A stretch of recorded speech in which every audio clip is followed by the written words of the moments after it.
Before I get into this video, I have two things. One, there's timestamps on screen, as I always do for these games, that if you guys want to skip around, they're going to be on screen, but I do recommend you at least listen to the introduction here. And two, I did say in the APM server I might do post-com face cam, but I'm not going to do it because it's very late at night here and I'm not really feeling too hot right now, so just let you guys know.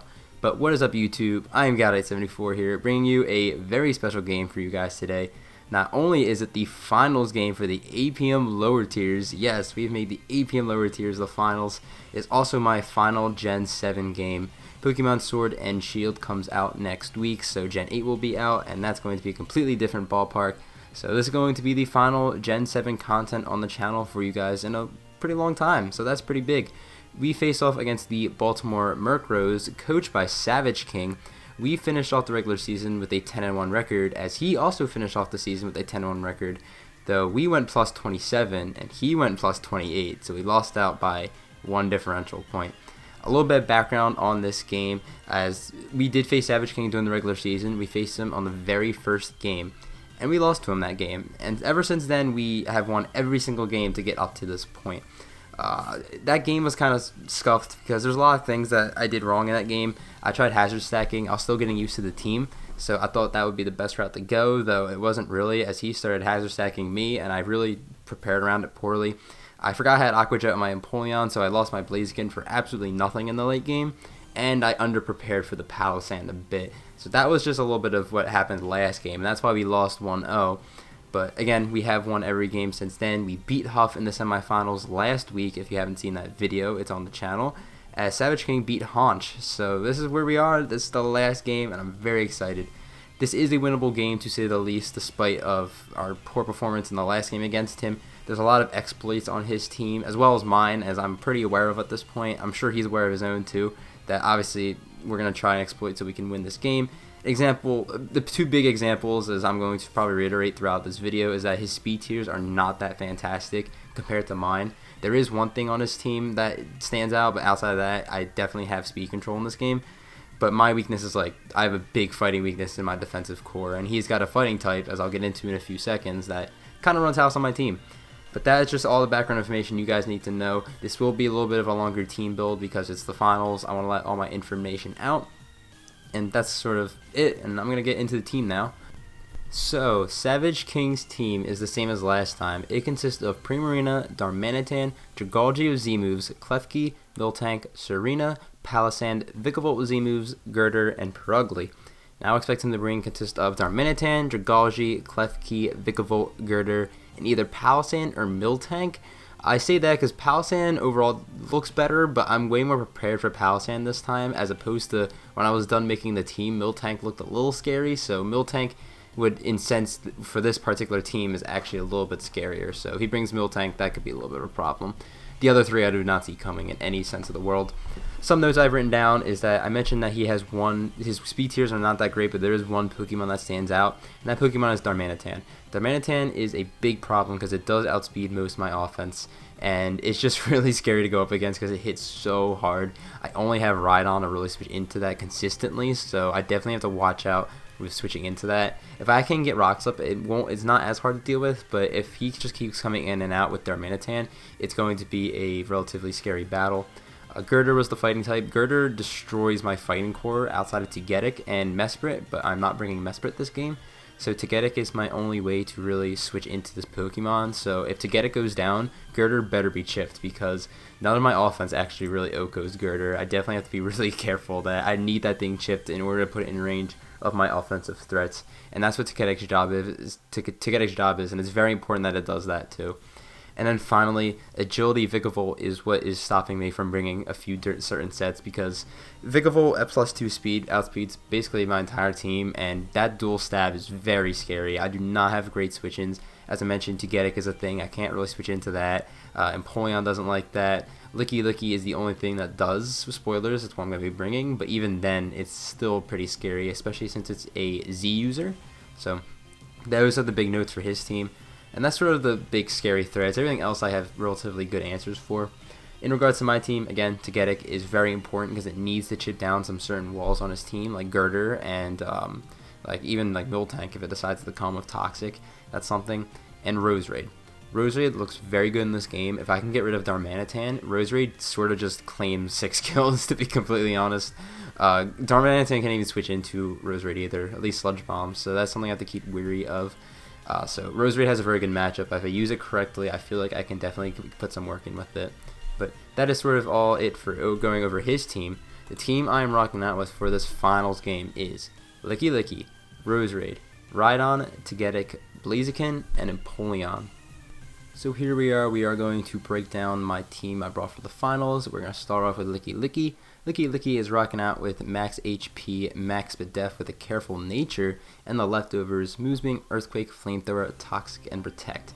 Now, Licky was basically a mandatory pick for this team because I really needed a Def wall when I was building this Licky. I had 4 Mons on the team already, and this was basically my last defensive Mon I wanted to bring, and I needed something especially defensive. And I still had Empoleon on the bench, and I need something to beat Primarina, Dragalge, and Vikavolt.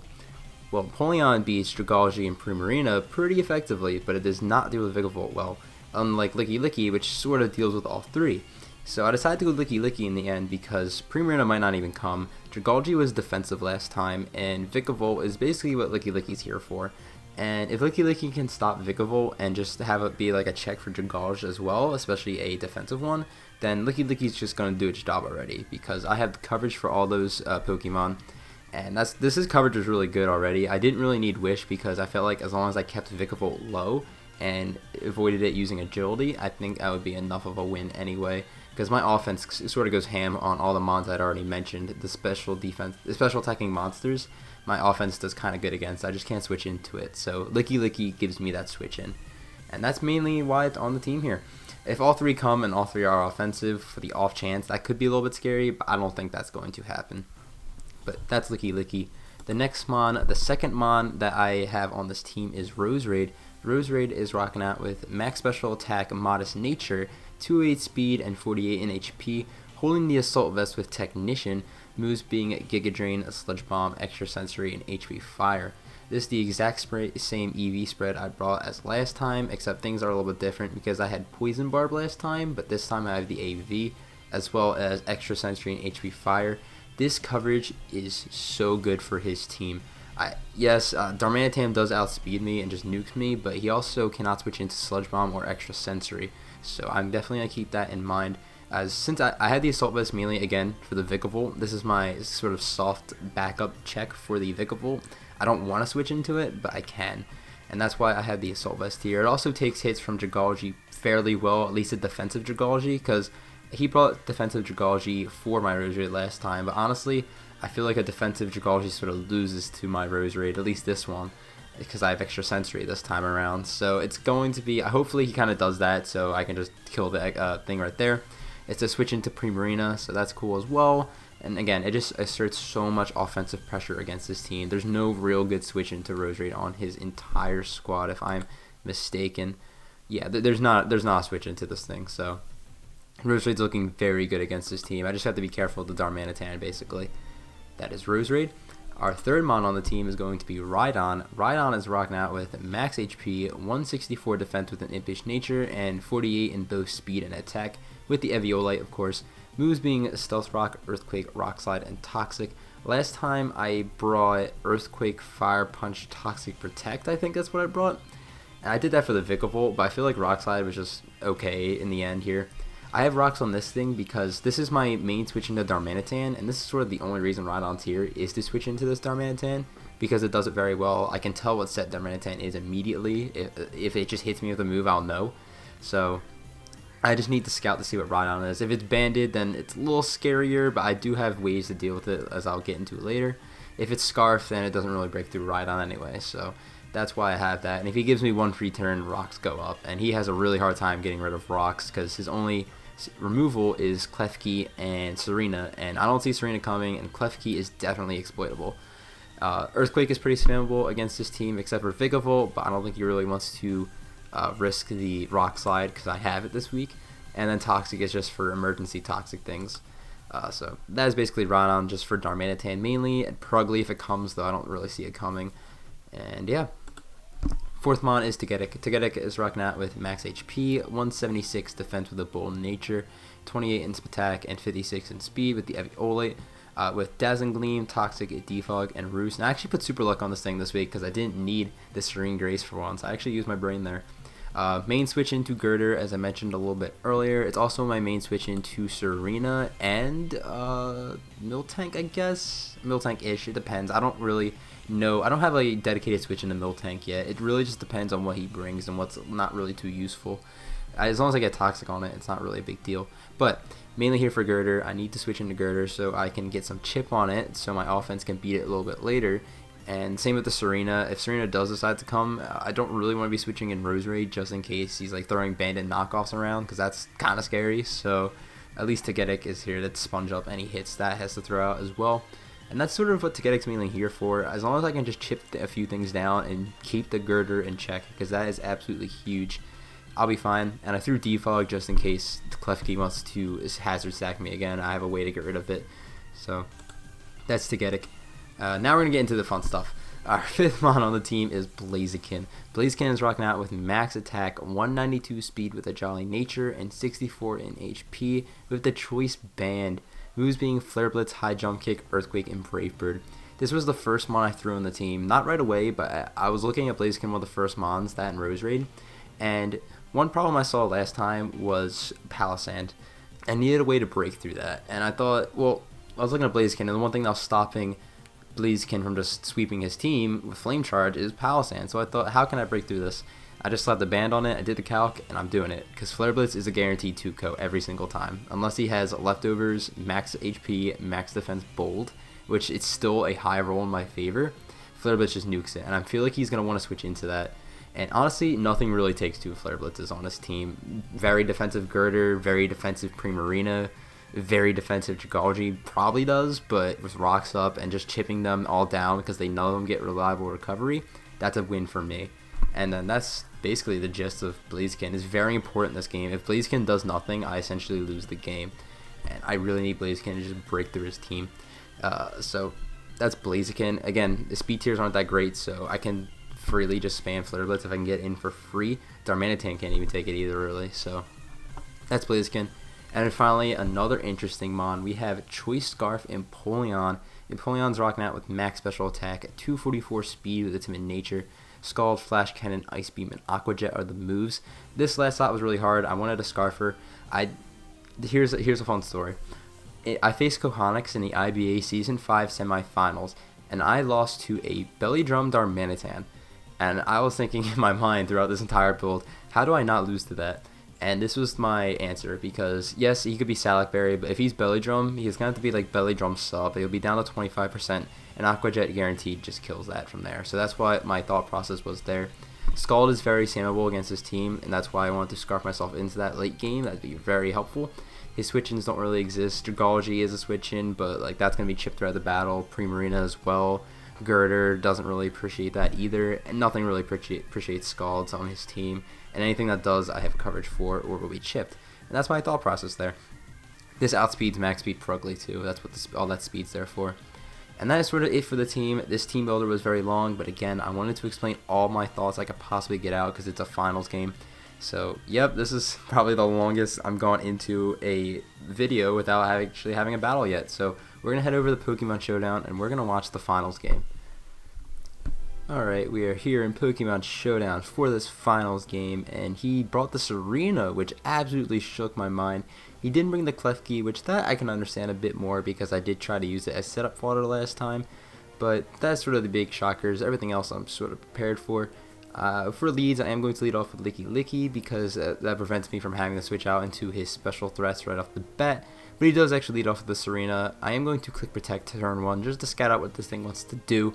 I'm not really fearing a subset as he clicks Knockoff, so I'm going to scout out for the High Jump Kick as I'm going to switch into Zagetic. I know he just clicked Knockoff, but I don't think he's going to try and click it again as he does have the High Jump Kick. This proves that he is pretty offensive Serena, so but not like Bandit or anything, obviously because he switched up moves. I go for Toxic, and this really sucks because I click Toxic, I can't actually scout out to see what type of Dragalge set this is, so it puts me in a little more of a scary position. Luckily, he does just double into the Girder, so now I'm going to go back out into the Zagetic, and now I'm going to lose my Eviolite. But this exchange is fine, even though I don't know what the Dragalge is. If he was offensive, then I don't know yet. This time I am able to find out though, as I do get the damage on Dragalge, and this shows that he is actually a pretty bulky Dragalge. And since he is bulky, this allows me to switch into Empoleon, as he actually shows Gunk Shot, so that's actually pretty interesting, a physical one. So I can just really kick Ice Beam here, do a decent chunk of damage. It goes on to Girder, and I freeze it. And now, this really sucks, because, you know, it's just freezing stuff, and Girder can very easily just break my team with a few predictions. But because I froze him, and he stays frozen this turn, it is big, as Togetic is now still gets another D-Gleam off on this Dragalge. You're going to see in a few turns that in the grand scheme of the battles, that's really the only turn that really the freeze really affected, but still, that chip on Togetic, if he had predicted that, is still unfortunate. I'm going back and forth between Licky Licky and Empoleon as my switch into Dragalge, just so he can't really double too much. I do get the Girder with the Flamethrower and thaw him out, as I mentioned, as this Girder is going to fire off a Rock Slide on my Togetic, predicting my switch out. So, see, this sort of sucks for him and me because I had to roll, but I find out the battle that I'm actually faster than him, so I would have been able to roost up. Rock Slide wouldn't do as much, and I would be able to win that battle 1v1, so it wasn't that big of a deal in the end. The threat's in at Vikavolt, and he goes for T-Bolt, showing me he's not Specs, but he definitely might be Z-Move. I decided to go for Flamethrower here because I am out of range of a Z-Move still, and I want some chip on this Vikavolt because any chip is good chip on this thing. As HP Fire from Roserade is barely missing out on an OHKO, so I want some chip on this Vikavolt. He gets me here as he goes for Roost on my Protect. Luckily, because he has Roost, that's sort of telling me he doesn't have Agility, because I think he has to have Bug Buzz, Thunderbolt, and Energy Ball for my coverage, like Rhydon, for example. And if he's got Roost, that means he forwent Agility. And that's good for me. You're going to see here that he actually gets me on the T-Ball. I was thinking he was going to click Roost again, so I would at least be able to get a Toxic off on it, but he doesn't. But he does have the chip, and this means free Blaziken. Blaziken gets to come in and claim its kill because this is a Blaziken, and Dragalge is going to come in and not appreciate this Flare Blitz. Look how much damage this does. 49% to a bulky Dragalge. That's nuts. And luckily for me, he goes out to Palisade afterwards, thinking he's going to take 2, but he does not take 2. I'd get a pretty high roll there, but he actually doesn't have leftovers, so it doesn't even matter, as I'm able to claim my Palisade kill, and Dragalge is very low. My Blaziken is at 45%, but that is quite fine, as now he's going to go out into the Darmanitan, as I'm going to go out into Rhydon, and he clicks Stone Edge, and he misses, but it wouldn't have done much anyway. And this is a big turn, because now I can get rocks up for free, as Serena comes in. And now here, you're going to see that I'm going to make a pretty aggressive play. I'm going to go out into Roserade.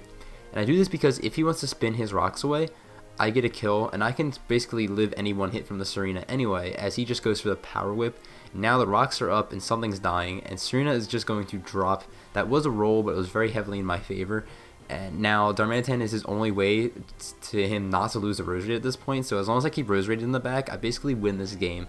So Rhydon's going to come out as my switch in. He does click Superpower and he crits me, but he only did 52%. So that is screaming that he is Scarf. He's definitely not banded. So I do have to keep that in mind for my Empoleon in the back, as I can't outspeed it anymore. Here I went for Rock Slide expecting Vikavolt to come in, but Girder came in. That's fine. I can just sack my Togetic because it's not doing much, as he pulls a double into Vikavolt, and now Vikavolt's going to take rocks. I could have been aggressive here and switched out again, but I decided if I get a Toxic off on this thing, at least Togetic's doing something. So overall, I feel like I still won that turn in the end. This upcoming turn, Vikavolt just absolutely nukes my Togetic, but that's fine. I don't really need Girder as a switch-in because my offense is so pressuring his team at this point. Except for Darmanitan, my offense just goes ham on his team, as basically something else is going to die now, as Dragalge this time is going to be sacked to Blaziken's Flare Blitz. And here, I'm up 4-3, and I'm seeing that I can't... Scarf Earthquake is very scary for my team, and he's still not Aqua Jet range yet, so I'm thinking I'm going to sack my Blaziken here, get my Rhydon for free so Rhydon can take any one hit, force Darmanitan out, and once Darmanitan comes back in on rocks, he'll be in range of Aqua Jet, and that's sort of my go-to now, as he just clicks Superpower, so he's actually locked in the Superpower here, as Rhydon can take that, and now I'm going to click Earthquake expecting Girder to come in, because if Vikavolt was to come in, at least rocks and toxic damage would affect it, as Girder does come out. As now he goes for Mach Punch and does a little bit of chip to me, as I am going to finish this thing off with another Earthquake. And at this point, I'm feeling very confident with the Empoleon in the back, because I'm looking at it and I'm thinking Aqua Jet's probably going to win this game, because he brings up Vikavolt here.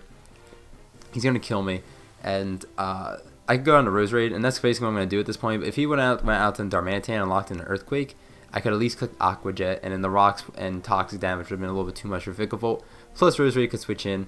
But since he didn't do all that, Roserade came in, it claims its kill with Sludge Bomb, and at this point, it's looking pretty good, guys. I ain't gonna lie to you. He is going to lock into the Flare Blitz and nuke my Roserade, which is even better because now Empoleon can come out. Last game I forgot I had Aqua Jet. This game I am definitely not forgetting I have Aqua Jet. And I click it, and your Northside Noiverns on the final game of Gen 7 is going to win the APM Lower Tiers Championship. It is like almost 3 in the morning when I'm recording right now, and I am so excited just talking about this. We finally claimed the championship, and in such a close game, it came down just to Empoleon. GG to Savage King. He definitely showed why he deserved to be in that finals game. He had only lost 1 game up to that point.